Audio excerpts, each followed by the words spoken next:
નમસ્કાર દર્શક મિત્રો, રંગોલી ગુજરાતી ચેનલમાં આપનું હાર્દિક સ્વાગત છે।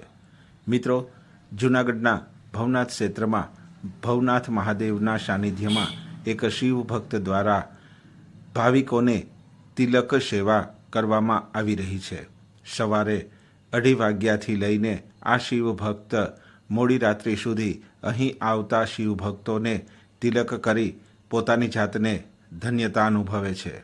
નિસ્વાર્થ ભાવે અને કોઈ ભાવિક 2 પૈસા આપે તો હોંશે હોંશે લઈ લેતા આ ભાવિક દ્વારા જે તિલક કરવામાં આવે છે તે ખૂબ જ ભાવિકોને પ્રસન્ન કરી દે છે। મેંદરડા ગામના આ શિવ ભક્ત પરસોત્તમભાઈ ગેડિયાના જણાવ્યા અનુસાર તેઓ ભવનાથમાં તો તિલક વિધિ કરે છે, તે સાથે પરમ પૂજ્ય મોરારી બાપુની જ્યાં પણ કથા હોય ત્યાં પણ તેઓ તિલક અર્પણ કરવા જાય છે।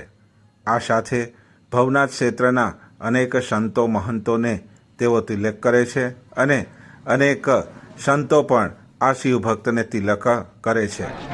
જય ગિરનારી। મારું નામ છે પરસોત્તમભાઈ મનસુખભાઈ ગેડિયા। હું મેંદરાથી સેવા કરવા આવું છું। खाली जय गिरनारी महाकाल महादेव सब तिलक करता हूँ। मोरारी बापू ने तिलक करता हूँ मैं, मोरारी बापू के साथ में जय गिरनारी का।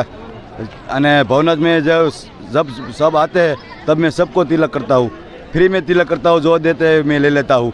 बोलो जय गिरनारी।